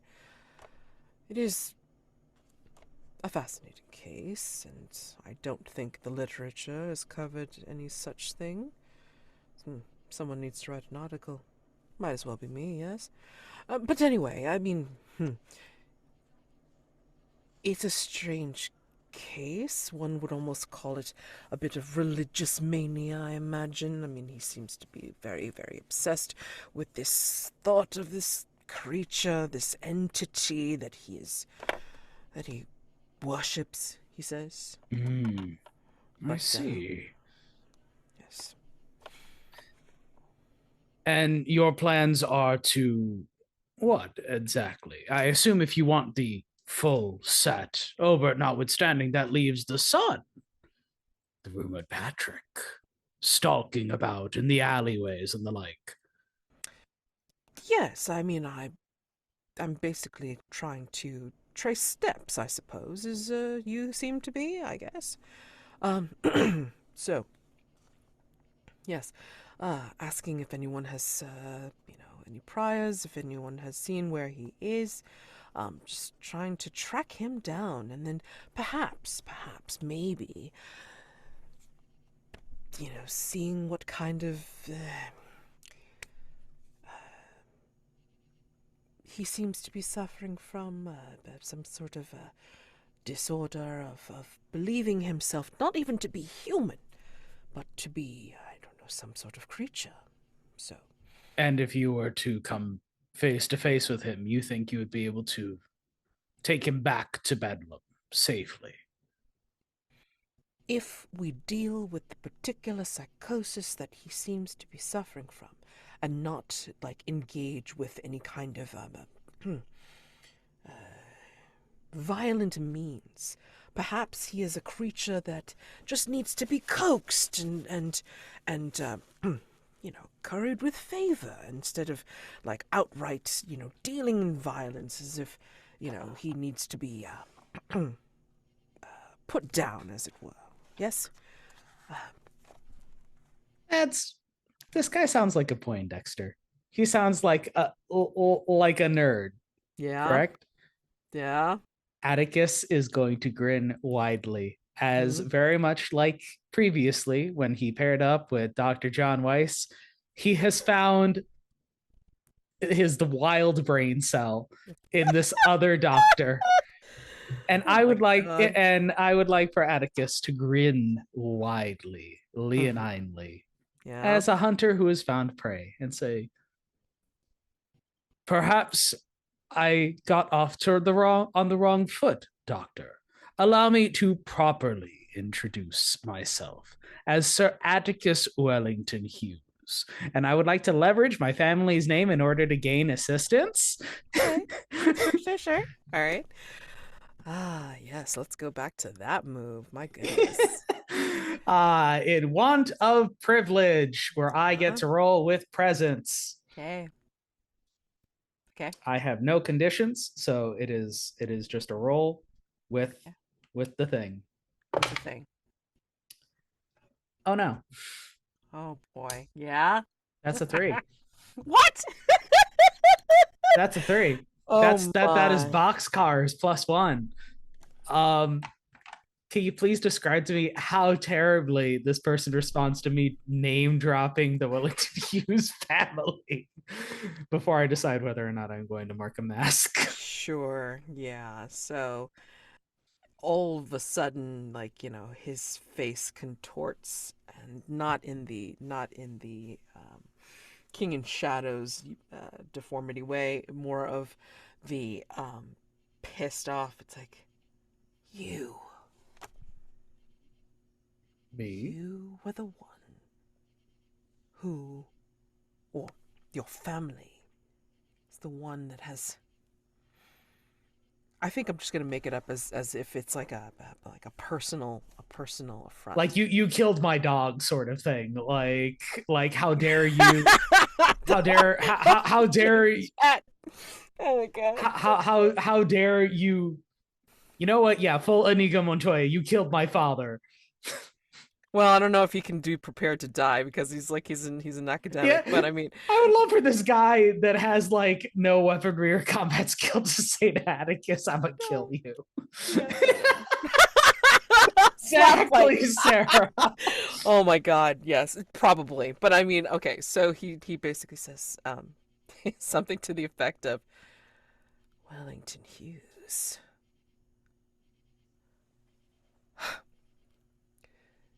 Your father.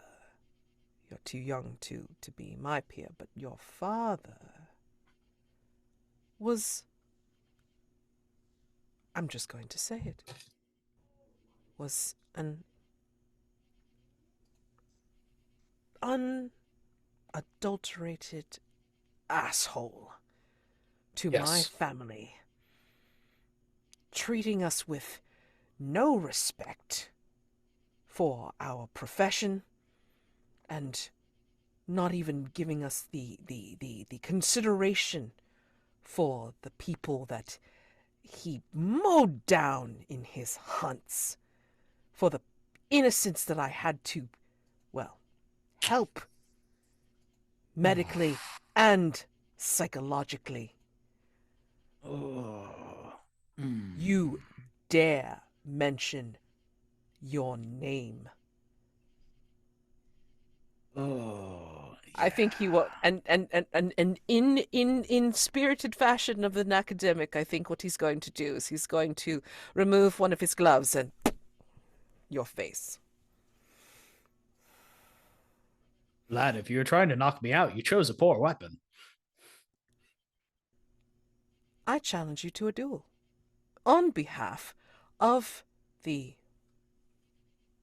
innocent people under my care, my family's care, for the slights of your father. Atticus is baffled and confused. Demand satisfaction, sir. I believe your father is dead, but you hold his name, and therefore his stained legacy.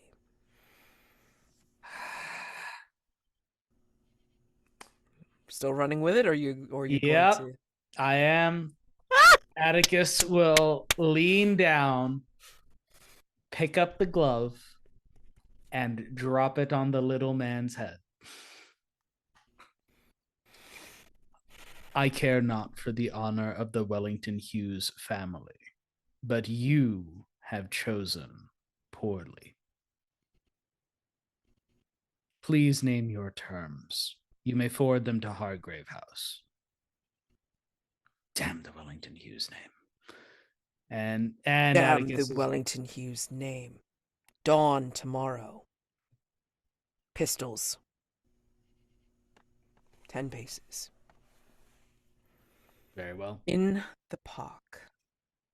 He'll name a park that's nearby. I don't remember the geography, but we'll hand wave that. It's a place I know. We'll get pistols and a doctor on site, the whole nine. Whole nine. Yep. Okay. Bring a second.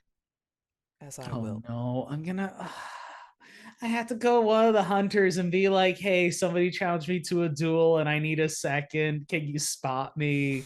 Oh no. All right. I think as he's realizing, leaving Shoreditch, because there's no way he's going to get more work done now that somebody's challenged him to a duel, he just loudly cries out, damn the third! I'm going to leave it at that. And we're going to close out at least this section of Day Phase. We will continue on next session, no worries. So we still have more time for investigation for those of us that want to, sure. So yeah, so continue with Day next time. Out of curiosity Yes. and mechanically, Yes. does the fact that Sir Atticus has to duel at dawn impact his night phase? Does that offer complications there? Can he resolve less because he's got to do a thing? Food for thought for Mads to chew on. Sorry. Yeah, no. I like it. I have to sleep. I can't go out and adventure as much. I mean, you could go out on like serious ass disadvantage before This is gonna be dawn. such a simple duel, and this guy has thrown a wrench in everything. You gotta miss. I mean, no, you could I still love cover it. No, I love it. It's just the fact that Atticus is being helped by this little guy. Yeah, and what's even more hilariously funny, and well, actually, no, not hilariously funny, but just terribly funny, is the fact that if the others resolve threat, there goes your last hunt track. And I'm not going to have a say in whether it's an X or an O. Correct. I but like you this can still choose on getting into the resolve. I mean, it's fine. It's fine. I don't have enough masks for that, Mads. I'm good letting it ride. Let's go. Okay. I mean, we do have the Mask of the Pig. No. Oh wow. No. We're letting it ride. For it. Well, because I might need that mask for the duel. Oh man. Technically speaking, Dr. Walters is also a part of the threats for the King in Shadows as well. So I get to use 2 masks in this duel when I roll double boxcars again. Double ones, sorry. Yeah, I was gonna say, because I got confused when you said boxcars, but then you said 3. I'm like, what? No. Okay, yeah. So okay.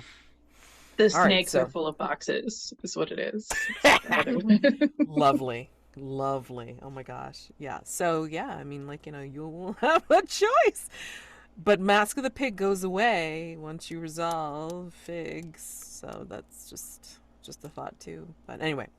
All right, so we're gonna wrap this up right now.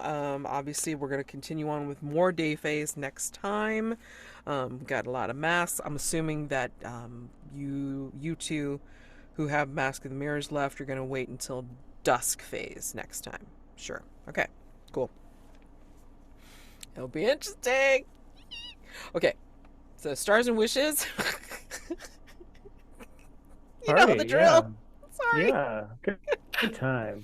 Good time. Sorry. It's so funny. No, stars for today are many, but the things that I can remember are really liking all the masks. I thought all the masks were really flavorful, really flavorful masks. No, I think they were all great, and they all showed these really interesting aspects of not just the characters but the players as well, of how they approach these sort of prompts. The kind of like stoic English vulnerability that Mr. Weiss had, like to a wildly emotional American, that obviously is not vulnerability, but for a stuffy Britishman, that's that's opening his soul, bearing his soul rather. And so I really liked your spin on that. I liked your description, Sarah, of this sort of void opening up, and I like the danger that you've presented, which is these sort of voids opening up all over London, and I'm curious to see how they factor into things. And then Mike, I love a good callback, and so you're calling back to this very tragic scene of the church burning, and seeing his basically his future as something that isn't a monster going up in flames. Was very poignant, very, very nice, very nicely done. Mads star for pulling off the weird interludes or intermission scene. I know that that's part of the King Shadow, but I've never gotten to play with it at all as a player or as a keeper. So it was really fun to experience and be a part of, and I liked everyone's contributions there too. You know, like Atticus with his actor pumping iron during the break, and it was great. Also like the making of eggs. That breakfast scene, that scene was really good. And yeah, I don't want to take over all the stars, but I guess the star for everyone kind of felt mentally out of it today. So thank you for bearing with me. And yeah, wish is to see what the rest of the day and what the night will bring, because obviously Liat just there was a attempted assassination on her in the middle of a public cafe, followed by a very public murder on her behalf. So I'm very curious to see what the fallout is going to be from that. I gotta give a star to meeting Ernest finally. And just breaking the news about Dame Georgie, that was fun. Like it was like, oh no, I'm in danger and I can't backpedal out of this conversation as we're in a moving vehicle. This is fun. Also for helping me get into stuff with the other doctor, which I'm very concerned about because Dr. Walters showed up twice. In the hospital with us, and then in the scene with Sir Atticus. I don't know which one is the real one, and I'm scared to find out. Because either way, either you, Sir Atticus, are fighting like some sort of dark entity that may have some tricks up his sleeve, or we're being led down into a trap. So like, I'm very concerned. Again, I liked our vulnerable scene with Sir Atticus of just like, don't murder. And I'm like, but what if I could? Also, I just like that everybody was like, fish? What's up with the fish? Why do you like fish? And so like, I don't really have anything more complicated than just to say, Dr. Weiss just likes fish. It's fine. Don't worry about it.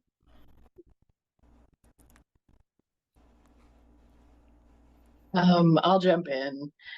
I have some like specific stars I wrote down in that breakfast scene specifically. Mike, you playing Sir Atticus talking with his mouth full.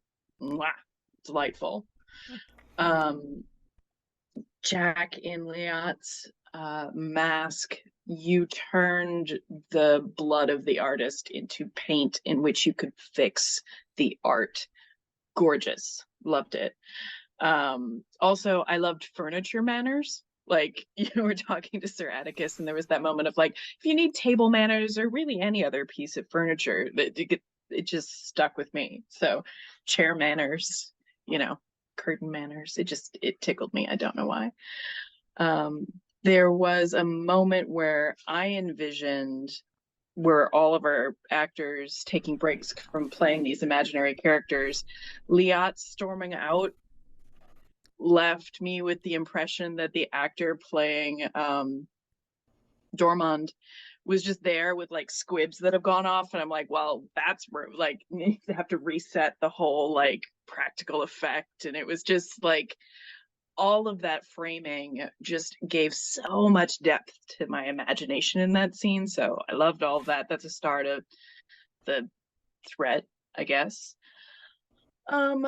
Let's see what else there. I guess I'm still obsessed with that cafe scene because the whole assassination attempt was super fascinating. Also the idea that there's this cafe in London that's full of all of Liat's worshippers, and it's that Cheers moment of like every she walks in and Liat, it's that. I love how obsessive Dr. John Weiss just is. Like, you can just tell that the things that he get excited about have to be soaked in formaldehyde for several months before he gets really interested. Like there's a lot of like depth that's coming into the language and how you're playing it, and I love it. And then just seeing like Sir Atticus come into the final swan song of the hunt, but you're constantly being frustrated by the little stupid shit right now, and that's really like a fun dichotomy of like, it's supposed to be this big showdown, but what's actually happening is you just going door to door looking for this lady's lost pet slash son and getting slapped in the face by what may or may not be a doctor. I too am very concerned that we might be Ernest and Dr. Weiss might be heading into a trap, but I'm curious. I whispered to this doctor to tell us everything that might be helpful, and I'm hoping that some of that might bubble to the surface in an interesting way. So that's my wish for next session. But all around, just a fun creepy time with you all. I echo a lot of the stars that are here, but I left comments in chat so that I could recall. Liat, the fact that you presented artists who are quite literally working themselves to the bone for a statue, and your response is, not enough skulls. I'm really kind of disappointed. You guys work day and night, and this is the best you could do. Like, I know you guys did wonderful work before, but like, this isn't good enough. Was just very undeniable, cruel. Like it spoke to like the core of the mask in a way that I was not expecting, because it was like really petty too, which hurt. And I thought that was really, well, not good, but like it was a very strong character moment. I was also happy to have a civil conversation with Liat, sort of echoing what Sarah said, where it's we built up the like it's that moment like coming to terms with the beast approaching and treating it very solemnly, and then having those callbacks to the third, to Atticus's past and his legacy and everything else, was a fun scene to be in. And then another fun scene was the vulnerable scene with you, Chaotic. Just I appreciate you working with me on breakfast and then leaning into the game of just like, as opposed to, we were both bloodthirsty in that scene, but approached it in very different ways, where Atticus is used to, this is a thing that you direct, whereas Weiss is like, but what if I just killed everyone and no one could stop me? And Atticus just getting to the heart of like, what really stops you from doing that? And that was just like fun to explore, especially for Weiss, who in that flashback was very much driven by work. And the bloodthirst was not tied to that. So seeing where the boundaries of this character are fun. Also, yes, is my bro in love with the fish? I need to know this. I would love more vulnerable scenes so I can properly at least contextualize this meet cute, as I think somebody called it. I don't know why everyone was surprised. I didn't know why everyone was surprised when you started reading the opening lines to the current threat with the King in Shadow. And then we started getting into it, and I understand why. The fourth wall removal of this threat is super fun. I enjoy just fictional actors for fictional characters just being themselves, and being able to play that out is really fun. And I like that you took Mads the boxcar failure and just, you could have had like assassins pop out of nowhere, or one of those holes that Sarah presented, which is now a thing we need to deal with. It's a very simple but ominous danger that you presented here, Sarah, and that's really cool. And I look forward to either weaponizing it or having it weaponized against me. Thank you. But I like that you went for this unexpected. Yeah, this guy challenges you to a duel. Because if it's somebody that just comes straight at Atticus, he knows what to do. I am stronger. I will punch you. The end. This has pageantry around it. This has decorum. This has many things that Atticus is not prepared for. My wish is that the actual duel is really simple, but the complication is all of the pageantry and the lead up to it, the minutia, as Sarah said, to contrast the fact that yes, we're going to go and hunt down Patrick while also dealing with this paranormal threat that is causing us all to dance on puppet strings. And Atticus is like, man, I got like an appointment really early in the morning and I can't be late and I have to like eat a good breakfast and be there on time. And that's what I want. Even if it is to the detriment of my night phase, I'm here for it. Thank you. I love it. I mean, I love the little character bits. I mean, besides the other stars that you've all mentioned, but I mean, I love the little character bits that, like, Ernest automatically, cottoned onto, hey, I knew Larkin Creel, like, this is, worse than scathing for him. I mean, like, just like this whole play of like, hey, if it has anything to do with the theater, it's like, Ernest is down for it. He knows, and it's great.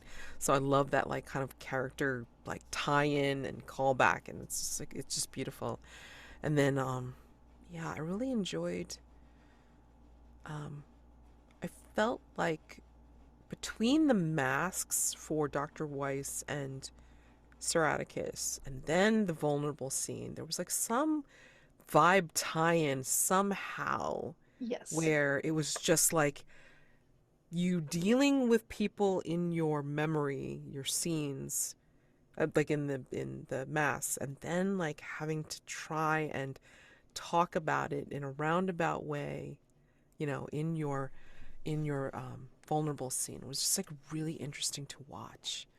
And I found that fascinating. So I mean, like, even if it's not like the most bold / obvious thing in the world, it's like you all managed to sneak in these little moments that happen to tie in the finest thread. I'm not going to say the thinnest. I'm saying the finest, because it's like it's there. Like it's like the golden thread that ties things together, which I love even more than the big story arcs that we see from the characters.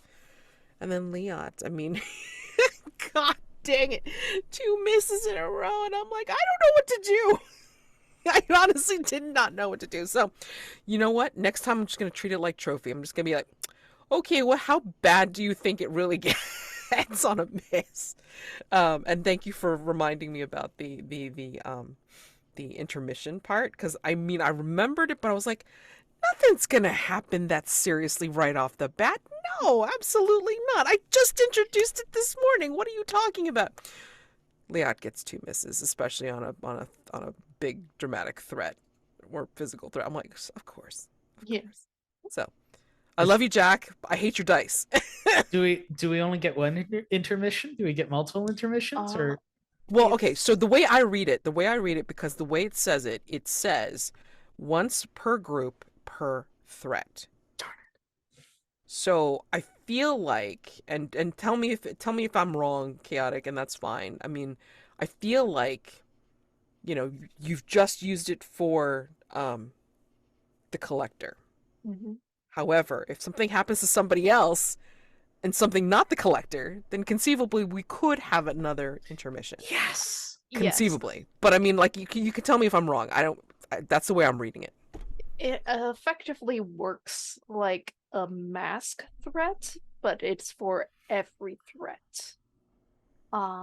So, however, I also read it that there could be more than one group in a campaign.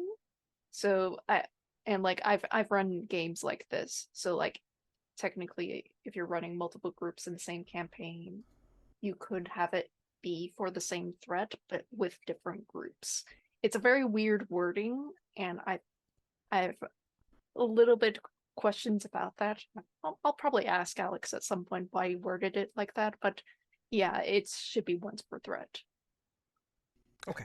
So Well, multiple basically, if it intermissions. is like I'm thinking, it's like Yeah, it's conceivably if it happens to you two or, or it's either for Figg's Pigs, King in Shadows. King in Shadows. Okay, got it. If That's we how wrap- I'm reading it. So yeah. yeah. However, if we wrap up Figg's Pigs and we introduce a new threat, then like we can use it for that as well, as long as King in Shadows stays on the board. Yes. Once it's off the board, that move is no longer in play. Yes, and I forgot to copy over like yet another important thing for the King in Shadows. It does have There a is countdown.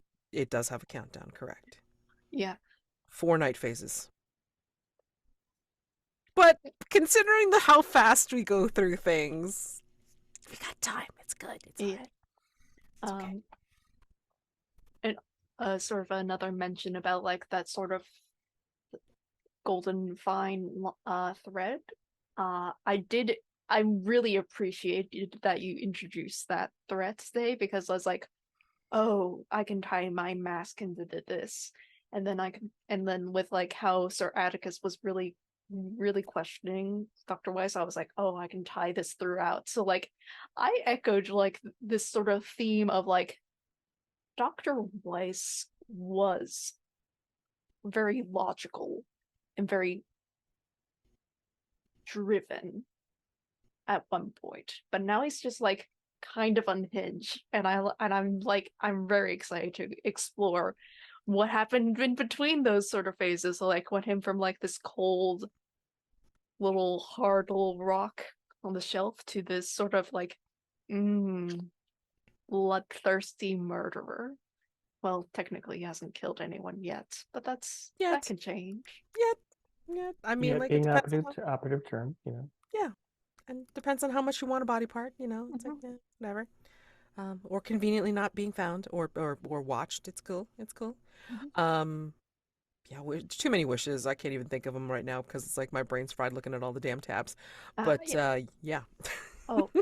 Selfless wish. I want to go off by myself so I can get body parts, because like I can't get body parts with my fellow Hargrave House members because they just won't get it. They won't understand the science. I literally took you to the body part store. What are you talking about? Liat won't I care. offered a lift to the hospital, the place where the bodies come from. Yeah, I mean, you did get offers from people, but then again, Dr. Weiss is new, so he don't know. He don't know how wackadoodle you guys are. Doesn't know that we can hang. That we're not like other hunters. We're the cool hunters. The cool hunters. Oh my god, I can't wait. You guys are just full of chaos, and I'm here for it. It's beautiful. So yeah, yeah, I can't wait to rewatch this and go like, yep, they had that wish. Yep, they did that. Okay, great. So even more stars and such coming up, and then hopefully we can fulfill all that for the wishes. So happy gaming for anything that you are in the next in the next week or so, if I don't already see you for something else. And yeah, have a great weekend. See you guys. See ya. Bye. Bye. Good night.